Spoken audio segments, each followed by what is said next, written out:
Chapter 16. Jack Johnson versus Tarzan. The fighting between Du Bois and Washington was nothing compared to the actual boxing that gripped the entire nation. Black people used black fighters as a way to symbolically beat on white America's racism. White people used white fighters to prove superiority over black people in the ring and therefore in the world. No boxer broke the backs of white people and puffed the chests of black people, like Jack Johnson. He was the most famous black man in America, and the most hated, because he was the best. He beat the brakes off every white boxer, and in December 1908 he finally got a shot at the heavyweight title. His opponent, Tommy Burns. The fight took place in Australia, and let's just say Jack left Tommy down under. I know. A bad joke. A dad joke. A bad dad joke. But still a fact. Racists, athletes, and entertainers would be spun into narratives for the black aggressor, the nickel dancer, etc. Like, the real reason black people were good wasn't because of practice or hard work, but because they were born with it. No, black assimilationists must have been made this argument, which is racist. It gave white people a way to explain away their own failures, their competitive losses. Also gave them justification to find ways to cheat inside the arena or outside. For black people, however, sports entertainments were and still are a way to step into the shoes of the big timer. It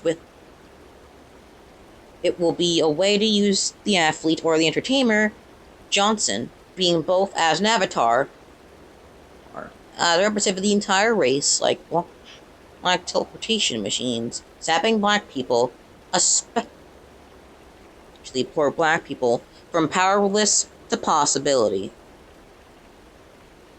So if Johnson arrived in the scene dressed in fancy clothes, hands adorned with diamonds, all blacks were physically dressed in nines, at least for a while.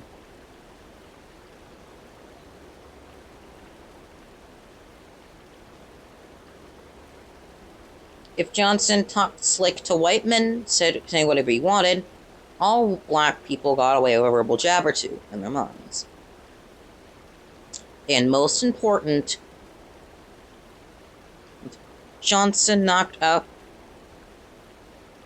a white man, guess what? All black people knocked out a white man. And white people couldn't have that. Immediately, white people started to cry about a great hope up. Okay.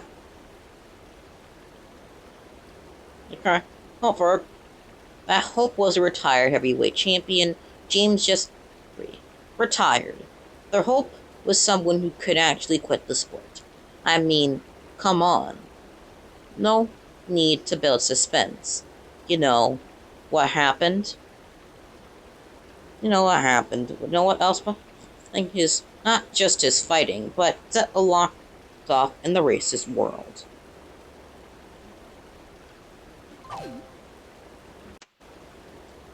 His ego. Jack Johnson was a champ who acted like a champ. Fur coats and diamonds. An easy god of flash. And the biggest spike in the hearts of white America.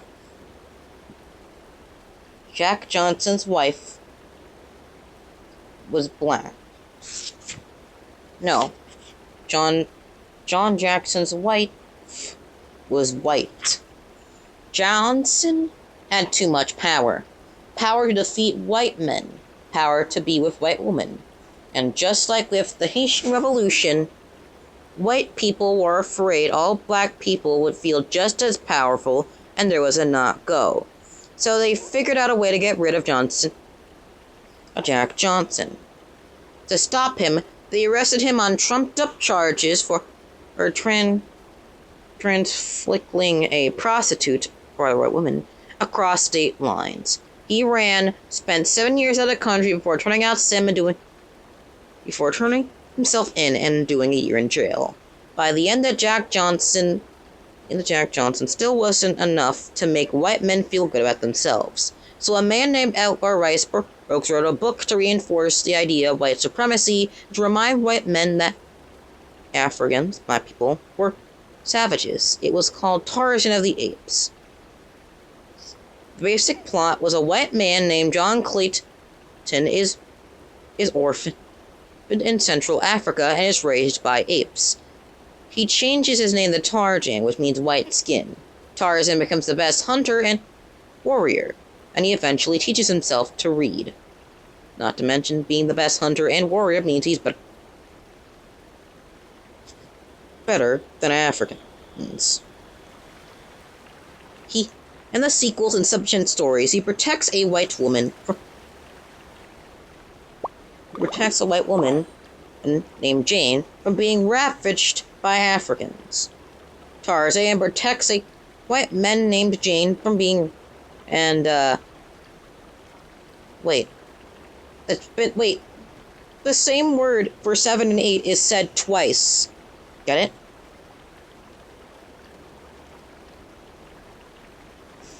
Tarzan was bigger than Jack Johnson ever was or should be.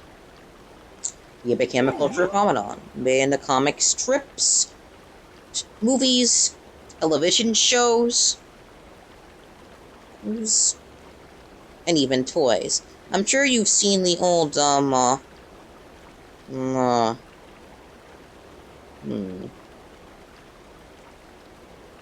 shows in which he does that. Yodel, a call of white masculinity that we've all mimicked as children.